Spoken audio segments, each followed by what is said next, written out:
Olá, tudo bem com vocês? Então, gente, tô aqui para mais um episódio. O episódio de hoje a gente vai falar sobre vida adulta, sobre o que eu aprendi sobre a vida adulta, eu vou contar tudo para vocês. E aí, para dar um contexto, esse episódio tá acontecendo nos meus próximos 20 dias mais corridos que vão existir esse ano. Coisa de louco. Vou pra São Paulo 2 vezes em... Eu não tô acostumado com isso, gente. Pra mim, parece cansativo. Mas enfim, vamos descobrir no futuro. Então, eu tô gravando aqui no único momento que dá pra gravar. Então, eventualmente, se o cortador de grama do vizinho resolver ligar de novo, vocês vão ter que acompanhar essa melodia deliciosa. Eu moro há 3 anos com a Maíra, 2 cachorros e um gato. Faísca, Dendê e Maurício. Que, na verdade, o nome dele é Mauro, o apelido carinhoso dele é Maurício. Então, pra falar de vida adulta pra vocês, eu preciso começar explicando o que eu tô identificando como vida adulta. O que eu tô imaginando quando eu falo isso. Pra mim, a vida adulta tem muito a ver com pagar aluguel. Pagar aluguel ou morar numa casa onde você é a responsável por aquela casa. Eu não tinha ideia de como essa era uma diferença gritante. Mas você olha para uma pessoa e você fala, ela está tentando manter a casa dela arrumada nesse momento, através do pensamento. Então, eu acho que isso define uma pessoa adulta. E aí, eu morei com meu pai, com a minha mãe, com a minha irmã pela maior parte da minha vida. Teve um período onde eu morei numa acomodação estudantil, quando eu fazia biologia no FMG. Que eu morava sozinha, num quarto e banheiro, assim, eram vários alojamentinhos. Então, eu tinha esses quartos privados, que não tinha a menor sensação de que era uma casa, enfim. Eu era responsável por me alimentar, por me acordar e, enfim, fazer minha vida acontecer, né? Mas não tinha esse nível de complexidade que tem hoje. Inclusive, eu era tão ruim não vou dizer tão ruim, coitada da Yasmin do passado, ela fez o melhor dela. Mas eu era péssima pra acordar. Eu não tinha muita dificuldade pra acordar sozinha. Então, os 6 meses que eu morei sozinha em BH, numa casa só eu e que eu tinha faculdade de manhã, eu fiquei 6 meses virada. Acordava 5 horas da tarde, ficava até meio-dia eu dormia. Por quê? Porque eu não conseguia acordar.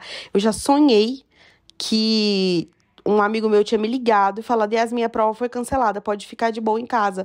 E aí, quando eu acordei, eu fui procurar a mensagem. Eu sei que era uma mensagem. Fui procurar a mensagem que ele tinha me mandado. E aí, adivinha? Não tinha mensagem. Ele não mandou nada. Eu sonhei com tudo, perdi a prova, enfim. Essa Yasmin, antes da Flor de Mim, ela era um pouco mais caótica mesmo. É muito difícil manter uma casa. Meu Deus, vocês que estão conseguindo, parabéns pra vocês. Vocês que não estão sentindo que estão conseguindo, parabéns pra vocês também. Eu nunca sinto que eu tô conseguindo ser uma adulta que tá mantendo as coisas, sabe? Acontecendo, funcionando. Mas tudo bem, já desisti. E aí é isso, é um pouco sobre isso esse episódio. A expectativa era que eu fosse ter minha casa fosse ficar perfeitamente arrumada, fosse tudo ser lindo, eu fosse comer comidas que me nutrem, fazer atividade... tinha um sonho, né, gente? E aí, na prática, eu percebi que fazer almoço suja louça, e aí você lava a louça, quando você acaba de lavar a louça, eu já quero comer de novo, quase. Então aí suja, sabe? Você fica o tempo todo lavando louça, lavando roupa, arrumando quarto, arrumando sala, passa uma vassoura, aí passa um pano, aí lava uma roupa, aí opa, a máquina estragou, agora é o cano do banheiro que estragou. Gente, pelo amor de Deus, que a gente precisa entender como é que a gente pode ser minimamente feliz mesmo nesse cenário. Porque é isso. Responsabilidades, problemas. A gente vai ter problema em qualquer lugar. E, de modo geral, os nossos problemas, eles podem ficar mais complicados, mais simples, mais, caros, mais baratos. Mas problemas a gente vai ter de qualquer forma. Então, a gente precisa achar um jeito de sentir que a gente tá conseguindo, sabe? Alguma coisa durante esse processo pra gente também não ficar o tempo todo vivendo com a sensação de que a gente tinha que estar fazendo um monte de coisa, que a gente tinha que estar dando conta de um monte de coisa, que as coisas tinham que estar de outro jeito e nunca ter paz. Nunca tá satisfeito, tá sempre correndo atrás do rabo, infeliz pra caramba. Então, a primeira coisa que eu comecei a refletir pra eu adquirir essa calma lá no meu primeiro ano, ter a minha própria casa, foi entender que ser adulto também é um processo. A gente também tá aprendendo isso. Então, não adianta eu me cobrar que no primeiro ano que eu tinha uma casa, eu conseguisse manter tudo exatamente do jeito como eu imaginava, já que eu não tinha prática nenhuma em fazer nenhuma daquelas coisas. Assim, parênteses. Eu sempre fui, a gente nunca teve ninguém pra ajudar na limpeza da minha casa. Eu, minha mãe e minha irmã. E aí, então a gente era responsável pela limpeza. Então eu sei fazer todas as coisas que precisam ser feitas numa casa. Eu fazia todas as coisas que precisam ser feitas numa casa, mas eu não consigo fazer tudo isso, não morrer de cansaço, trabalhar, ter um tempo pra descansar, cuidar dos meus bichos. Não consigo. Então a gente vai aqui numa delegando prioridades, entendendo o que é o foco de cada momento, até uma coisa ficar fácil, e aí surge espaço para outra coisa, que é o processo de criação de hábitos. Lembra? Eu já expliquei isso 1 milhão de vezes. Que a gente cria hábito, porque quando a gente passa a ter um hábito, quando o corpo da gente, né, cria um hábito, ele economiza energia. Então, eu comecei a pensar sobre a vida adulta dessa forma. Tipo, hoje eu tava aprendendo a fazer a gestão da minha despensa, a fazer a gestão das comidas na geladeira, porque puta merda, meu Deus do céu, como que eu perdi a comida na geladeira? Nossa, agora eu tô começando a não perder mais, mas putz, eu perdi a comida demais. Então, é muita coisa pra processar ao mesmo tempo. E aí, eu comecei a pensar que ser adulto também é uma questão de prática. Cuidar de uma casa também é uma questão de prática. Cuidar da sua própria saúde é uma questão de prática. É tudo uma questão de que a gente precisa aprender. Então, depois que você virou a única responsável por se manter viva, alimentada, descansada, a gente precisa entender que isso vai ser um processo. Então, eu comecei a me lembrar disso sempre. De tipo, tá, o que eu dou conta de fazer hoje? Pouco. Se amanhã eu dou conta de fazer pouco, mais uma varrida no meu quarto, tá bom. Porque já é melhor do que ontem e já é o caminho. Eu vou ficar melhor, porque é só questão de prática e eu vou praticar, porque eu vou ter uma casa por muitos e muitos e muitos e muitos e muitos anos no futuro. E que, se eu começar a olhar para isso como um processo de aprendizagem, onde eu estou ficando melhor e que eu posso me permitir ser ruim agora de vez em quando, porque não tem outra opção, porque eu tô aprendendo, eu consigo viver esse processo inteiro sofrendo menos, sabe? Ficando mais feliz, mais orgulhosa de mim, observando mais os passos pequenos que eu tô dando e menos me cobrando um nível de gestão disso tudo aqui da minha vida que hoje eu não consigo fazer. E aí, isso entra num outro ponto, que é saber que você não vai dar conta de tudo. Não tem como. Não tem como. Não tem como dar conta de tudo. Então, a gente precisa, escolher o que a gente consegue dar conta e falar, tá, vamos lá, vou resolver isso aqui, deixa eu ver como é que isso aqui vai ficar, vamos nessa. E 2, aprender a abrir mão também. Entender, assim, que tem algumas coisas que vão ter que ficar pra depois e que isso não quer dizer nada além de que você tinha outras prioridades naquele momento. Isso não faz de você uma pessoa desorganizada, isso não faz de você uma pessoa desleixada, nada disso. Só uma pessoa que tem outras prioridades naquele momento. Vou dar um exemplo aqui prático. Queimou a lâmpada da minha área de serviço. É aquelas lâmpadas compridas, sabe? Que não é lâmpada de enroscar assim. Eu nunca troquei essa lâmpada, eu não sei como troca essa lâmpada. Tá queimado já tem 1 mês. E adivinhe, vai ficar queimado por mais tempo. Sinto falta da lâmpada lá? Claro que eu sinto, mas agora tem tantos outros problemas mais complicados, mais importantes do que essa lâmpada, que eu posso só conviver com essa lâmpada. Inclusive, já abro aqui a segundo parênteses, que é, eu sou uma pessoa que me sinto amada por atos de serviço, né? Então, eu quero instituir uma prática onde a gente dá presente pros nossos amigos, que é assim, falar, eu vou na sua casa, o que eu vou te dar de aniversário? Vou arrumar aquela lâmpada que você não tá com preguiça de arrumar, você não acha espaço na vida pra arrumar, eu vou arrumar pra você essa lâmpada.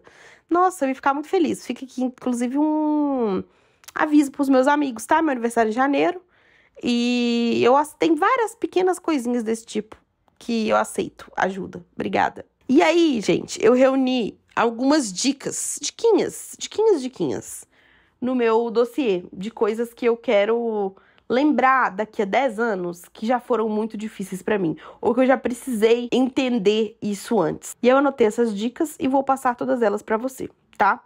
Então, dicas de todos os aspectos da vida que eu acho que podem ser úteis pra uma pessoa que tá começando ou que tá tentando colocar a vida dela no eixo e não consegue. Não que a minha vida esteja no eixo, mas ela está mais no eixo hoje do que estava 3 anos atrás. Então, a primeira dica é, deixa à vista o que você quer comer. Essa é a dica da bendita da organização da geladeira que eu falei da outra vez. Por quê? Porque eu pego as coisas, tipo assim, ketchup, maionese, mostarda, um molho de pimenta, uma farinha de trigo. Eu pego tudo isso e coloco aonde? Na gaveta de legume. E eu pego a fruta e ponho a fruta na porta. Porque aí, toda vez que eu abro a geladeira, eu vejo ela lá e fico, se eu comer uma fruta? Vou comer uma fruta. Então, esse processo de pensar como que eu posso deixar mais fácil o que eu quero escolher. Tem uma sobra de uma comida que eu fiz ontem e aí eu tô pensando que, sim, vou jantar ela amanhã. Não, põe essa comida no fundo da geladeira, na terceira prateleira, lá no fundo, que ela vai estragar. Você vai perder se ela estiver lá. Ela tem que estar na sua cara, você tem que olhar, abrir a geladeira, toda vez que você abrir a geladeira, olhar pra comida e lembrar que ela tá lá. Que aí você consegue comer na hora que você quiser comer. Se for pro fundo da geladeira, meu Deus, acabou. A outra dica é essa coisa de escolher suas batalhas. Não vai ter como ficar tudo perfeito. A casa não vai ficar completamente em ordem. Então, a gente tem que começar a pensar o que é o mais importante? O que me traz mais satisfação? Pra mim é a cozinha. Se a minha louça tá limpa, minha cozinha tá limpa, meu quarto, por exemplo, nesse momento tá revirado, uma bagunça total. Nossa, inclusive meu quarto é uma coisa que eu ainda não consegui resolver. Ele fica bagunçado, eu arrumo, aí ele reseta, né? Aí eu levo aí uma semana pra bagunçar ele completamente de novo. Aí ele fica mais 2 semanas bagunçado, aí eu reseto e é por aí vai. Então, se eu tenho pouca energia, não tenho energia pra arrumar tudo, vou arrumar o quê? A cozinha. O simples fato de ter essa clareza já diminui a paralisia decisória, já faz ser mais fácil. A gente sabe o que a gente quer fazer, a hora que vai fazer, pra onde que eu vou. Então, assim, já estou no lucro. Por que também a cozinha é muito importante pra mim? Porque, pelo outro ponto que eu ia levantar aqui pra vocês, que é a alimentação e dormir bem é o que vai fazer a maior diferença na sua energia. E isso é o que você mais precisa cuidar. Então, dormir bem primeiro, gente. Não tem como uma pessoa que tá dormindo mal ou que tá dormindo pouco. Enfim, eu entendo situações, realidades diferentes, mas se você puder priorizar o seu sono sobre ficar na televisão, ficar no celular, sobre a maior parte das coisas, prioriza o seu sono. Porque você vai ter mais energia para fazer qualquer coisa se você dormir bem. Você também vai ter mais energia se você se alimentar melhor. Porque, literalmente, a comida é a energia que a gente tá pondo pra dentro do corpo, né? Então, pra mim, entender que a cozinha arrumada era mais importante é porque com a cozinha arrumada eu tenho menos resistência pra fazer coisas que sejam mais gostosas pra comer, mais felizes, saudáveis, que me façam me sentir mais nutrida, sentir que eu tô me dando um carinho e um amor ali através de alimentações. Então, por isso que a cozinha foi o mais importante. Agora a gente tá no nível da nossa casa, onde a cozinha a gente hackeou, que a gente fez um esquema aqui, que sou eu e a Maíra dentro da casa, né? Então a gente tinha antes um processo onde todo mundo tava fazendo coisas. Então, eu lavava a louça, ela lavava a louça, eu fazia aquilo, ela fazia aquilo. E aí a gente meio que ia nesse jeito. Só que acabava que desse jeito a gente ficava maluca tentando arrumar tudo, sabe? Então a gente definiu como prioridade da casa manter a nossa cozinha arrumada e a gente alimentada. Então, eu fiquei responsável por cozinhar e por manter a geladeira funcionando, assim, as coisas, né? Nessa ordem que eu falei pra vocês, pra gente comer com mais facilidade, pensar nesse cardápiozinho aí. E a Maíra faz a compra e lava a louça. Então, assim, perfeito, maravilhoso. Façam combinados, combinados são tudo. Outro ponto que eu acho muito importante também é saber aproveitar e descansar na sua casa. Por quê? Porque eu fico pensando nas pessoas da minha vida, nas mulheres da minha família. Elas estão sempre atrás da casa perfeita.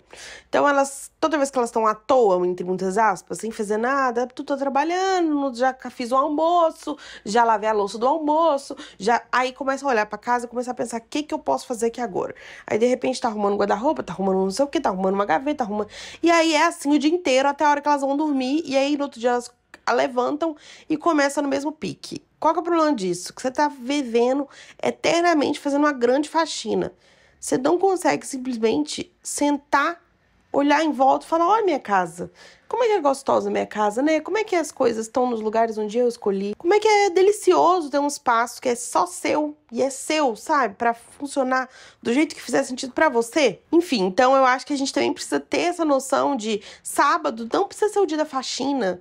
Você precisa descansar, e frequentemente descansar é mais importante do que manter a casa impecavelmente arrumada. A casa impecavelmente arrumada não existe, porque eventualmente uma coisa vai estar fora do lugar, vai ter sempre mais coisa para fazer. Então, em certo momento, a gente precisa desistir e conseguir descansar e aproveitar o que a gente já fez da nossa casa, tudo que a gente já construiu, tudo que a gente já colocou no lugar.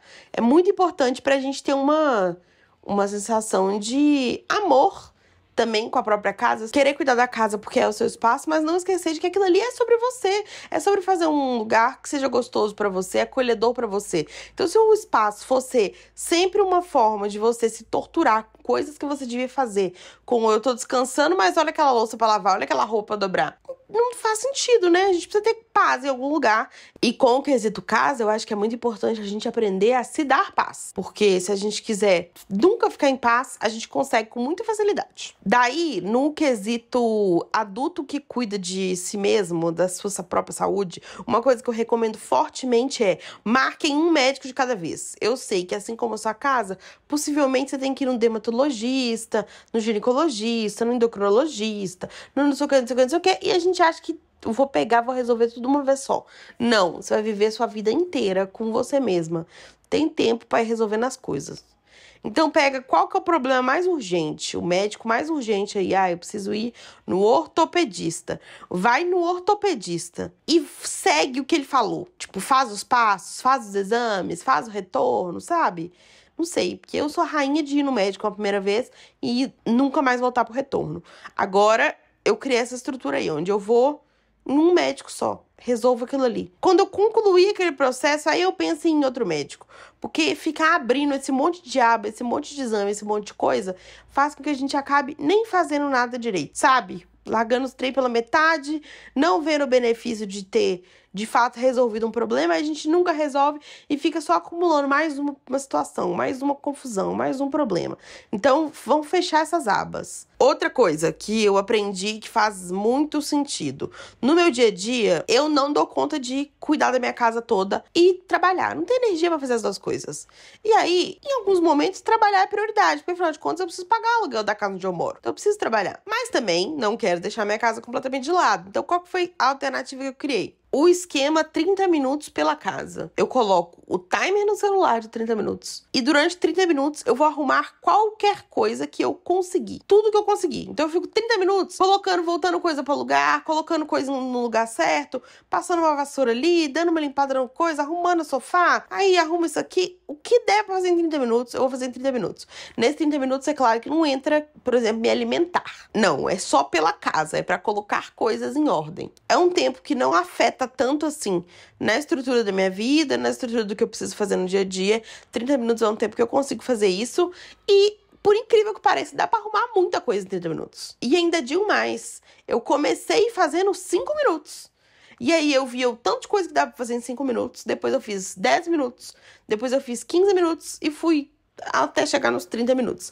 Eu acho que é importante a gente fazer aos pouquinhos, porque eu não sei vocês, mas uma questão que sempre me dificulta doar meu tempo para coisas que parecem menos importantes na grande escala de coisas da minha cabeça, é que eu me senti ansiosa. Então eu penso, poxa, tô arrumando aqui essa casa, tô arrumando meu guarda-roupa, mas eu tenho tanta coisa para fazer, tem tanto, nossa, problema do trabalho para resolver, tem isso aqui, tem aquilo ali. E aí chegava num ponto onde eu conseguia achar que eu tava desperdiçando aquele tempo, arrumando aquela coisa, dedicando numa organização de uma coisa que não era a prioridade. Então eu comecei a limitar esse tempo para falar, tudo bem, 15 minutos não muda minha vida, meia hora não muda minha vida, mas muda bastante o cenário da casa quando eu uso esse tempo pra colocar coisas no lugar. E aí virou meu melhor amigo. Quando eu não tô dando conta de fazer 30 minutos porque eu tô muito ansiosa, eu volto e faço 10, mas eu sempre faço alguma quantidadezinha de tempo pra eu arrumar e colocar coisas no lugar. Inclusive, eu acho que eu vou fazer os próximos 10 minutos aqui dentro do meu quarto. Porque eu tô olhando e daqui eu já sei onde é que eu vou gastar eles. Guardando esse sapato no lugar certo, dobrando aquelas roupas. E aí, a outra dica é sobre alimentação. Tenha coisas congeladas. Tenha coisas semi-prontas. Vou falar o que eu deixo sempre pronto. Então, eu sempre tenho um caldo ou de abóbora ou de lentilha no congelador. Que é pro dia onde eu tô com fome na janta, assim, sabe? E não vou pedir delivery, porque o objetivo é não pedir. E não tenho energia pra fazer nada além de descongelar a comida. Então eu deixo esses 2 caldos congelados. E uma dica que eu aprendi com a Carol do Cebolão na Manteiga é que se você tiver umas ervas, tipo assim, tiver uma couve, tiver uma cebolinha, uma salsinha fresca na sua geladeira, quando você for esquentar esse caldo, você joga essas folhas ali. Dá uma rasgada numa couve, joga no meio, dá uma picada numa cebolinha e joga ali, isso traz um frescor de parecer que a comida tá mais fresca do que comida congelada. Eu não sei se vocês têm esse ciricutico da comida congelada, mas eu às vezes tinha de não querer comer uma coisa congelada porque não parece fresca. Mas se fizer esse truque aí, resolve. Outra coisa que eu sempre tenho congelado também é hambúrguer de grão de bico. Por quê? Porque num dia que eu tô com preguiça, eu faço um almoço, só uma salada, frito uns 3 hamburguinhos de grão de bico na frigideira ali, pronto, almoço servido. Ah, porque um dia que eu não quero jantar, eu faço um hambúrguer de grão de bico, num pão com queijo, uma salada, meu hambúrguer, perfeitamente aquela janta. Então isso também é uma coisa que eu sempre tenho no congelador. E aí tem 2 coisas que eu sempre deixo na minha geladeira. Uma que é o famoso molho de tomate, que eu já ensinei lá no canal Fofoca Flor de Miller no Instagram, mas que é basicamente, você vai pegar tomate, pimentão, cebola, alho, tacar no forno com azeite, sal, deixar isso aí cozinhar até dar uma caramelizadinha. Depois bate tudo no liquidificador. E você tem um molho de tomate. Esse molho de tomate você pode colocar no macarrão, você pode fazer uma lasanha, você pode usar como uma sopa de tomate, você pode fazer um queijo quente e comer com essa sopa de tomate, fica delicioso. Você pode comer com pão, você pode fazer uma brusqueta, você pode comer com torradinhas. Enfim, as possibilidades são infinitas. Você nunca vai achar ruim ter esse molho na sua geladeira. Ele é ótimo para 1 milhão de ocasiões. Ah, uma coisa que eu gosto muito de fazer de janta com esse molho é eu cozinho uma batata com uma água bem salgada, tá, gente? Por favor, tem que cozinhar a batata com água bem salgada pro sal entrar dentro da batata e ficar gostoso. Senão, fica com uma massa sem sal e sal por cima só. Então, eu cozinho uma batata numa água com bastante sal. Depois eu deixo ela bem cozidinha, deliciosa, massinha. Depois eu abro essa batata, parto ela assim na metade, dou uma leve raspadinha na batata do meio para ela ficar mais soltinha e jogo um pouco desse molho por cima. Beijo da Anitta, delicioso, melhor jantinha. Então, isso também amo. E outra coisa que eu também gosto bastante, peguei do recheio de uma guiosa que eu fazia. Fazia uma massa de guiosa e fazia uma guiosa aqui em casa, torta completamente, mas é porque eu não achava nenhuma tão gostosa. Aqui em BH, tudo com recheio de porco. E às vezes eu queria fazer ela vegetariana pra Maíra poder comer também. Então eu achei uma na internet e comecei a fazer, que é repolho, cebola, cenoura, óleo de gergelim e gengibre. Refoga tudo isso aí, um pouquinho de shoyu, você tem esses legumes. Aí com esses legumes, às vezes eu misturo com arroz, com óleo de gergelim, faço tipo um mexidinho delicioso. Às vezes eu ponho num pão e recheio. Às vezes eu ponho no macarrão. Às vezes eu como isso com wrap, sabe? Ou com wrap ou com aquela folha de arroz que você molha na água e ela fica um negocinho. Olha a possibilidade. Se eu tiver na minha casa batata, essas coisas congeladas, essas 2 coisas congeladas que eu falei pra vocês, e esse legume e esse molho de tomate, eu passo a semana. Então essas são coisas que eu amo, que eu recomendo, e qualquer dia eu escrevo a receita delas bonitinha pra vocês. Peguei o molho de tomate, foi a Carol da Cebola na Manteiga que me ensinou. O caldo de lentilha e o caldo de abóbora eu invento aqui mesmo na minha cabeça. O hambúrguer de grão de bico, eu pego a receita de qualquer falafel. No geral, eu pego a receita do falafel da panelinha da Rita Lobo. Tem no Google, eu uso essa receita. Mudo completamente. Ah, tem dia que não tem cebolinha, não põe cebolinha. Tem dia que não tem noz moscada, não põe noz moscada. Eu sigo a essência daquilo ali. Tem um negócio de pôr bicarbonato que faz muita diferença. Mas de resto, eu vou inventando. Essa mistura de legumes é um recheio de uma guiosa de legumes que eu não sei de quem que eu peguei, mas também foi uma receita que eu achei no Google. Então é isso, gente. Esse aqui foi o episódio caótico de hoje. Vocês não sabem, mas já tem umas 4 horas que eu tô gravando, porque toda hora o homem liga o cortador de grama, eu desligo, paro de gravar e volto depois. Então eu tô até com a sensação de que esse episódio foi um pouco mais caótico do que eu gostaria, mas as informações estão aí, vocês aproveitem, espero que tenha ajudado. Se eu puder cortar caminho pra vocês em 2 ou 3 coisinhas aí que eu descobri ao longo desses 3 anos, eu já fico feliz demais. Vamos fazer o seguinte, vamos compartilhar no comentário desse vídeo, no comentário desse episódio do podcast no Spotify, uma dica que você tem aí na sua vida adulta, que você aprendeu, desenvolveu, viu em algum lugar e que facilita a sua vida. Deixa essa dica aí de qualquer aspecto, pra cuidar de você mesma. Deixa essa dica, que aí a gente faz um grande banco de dicas e a gente acelera o aprendizado aí de todo mundo. E aí, como indicação desse episódio, eu vou indicar pela 1000ª vez o livro Sal, Açúcar, Gordura e Acidez, que eu não sei se é nessa ordem. Não é. É Sal, Calor, Gordura e Acidez. Que é um livro que ensina princípios de como é que faz uma comida boa. Então ela fala, a Samir, esqueço sempre o nome dela. E eu não vou procurar agora no celular e dar a informação correta, porque meu celular está gravando e eu estou deitada na minha cama gravando um podcast apenas com o meu caderno. Então não tem como buscar, vai ser isso, vocês vão ficar com essa informação torta aí, eu ponho na legenda direitinho. Essa mulher, eu sou perdidamente apaixonada por ela. Sabe aquela coisa assim de, se eu pudesse chamar uma pessoa viva ou morta pra jantar, eu decidi já que era ela que eu ia chamar, de preferência se ela pudesse cozinhar no jantar. Mas se ela não pudesse também, eu podia ficar ali só 2 horas ouvindo ela falar qualquer coisa e eu ia ser feliz. Ela ensina a base pra fazer uma comida boa. Então ela ensina como é que você vai dominar, entre aspas, né? Um elemento de sal, como é que você vai dominar e pensar na acidez na hora que você tá construindo um prato, como é que você vai dominar e pensar na gordura na hora que você tá construindo um prato. Ela explica o calor, ela explica sobre esses 4 elementos para você ter mais controle sobre esse elemento na hora de cozinhar e conseguir fazer comida boa com mais frequência. E, gente, essa é a melhor coisa. O livro tem um monte de receita? Tem. Nunca usei. Para não dizer que nunca usei, já fiz uma receita desse livro. De modo geral, eu gosto da parte do início do livro, onde ela entra em cada elemento desse e explica tudo que ela tá vendo ali para iniciantes sobre aquele elemento. Então, qual que é a função da gordura num prato? Ela vai englobar a sua língua, fazer com que você consiga sentir todos os outros sabores, porque ela cria uma cobertura ali nas suas papilas gustativas. Olha que lindo isso! Por isso que a gente acha a comida gordurosa mais gostosa, porque ela tá ali passando os sabores de uma forma mais complexa. Sei lá se é exatamente isso, mas foi isso que eu entendi do livro. Vai lá ler, que aí você entende e me conta se você entendeu a mesma coisa. Então eu tenho esse livro fica na minha cozinha, ele tá todo sujo, rabiscado, e era esse meu objetivo pra ele. Se você não quer comprar o livro porque ele é caro e grande e você acha que não vai fazer sentido, tem um documentário no Netflix que é um ótimo lugar pra começar. Já devo ter assistido umas 20 vezes e foi ótimo, tá certo? Então avalie o podcast aí com 5 estrelas no Spotify, avalie o podcast no YouTube, me conta o que você achou, compartilha esse episódio com sua amiga que acabou de mudar, porque com certeza vou ajudar ela com alguma coisa e espero que vocês tenham gostado. Semana que vem eu tô aqui de volta, tá certo? Beijo pra vocês. Tchau!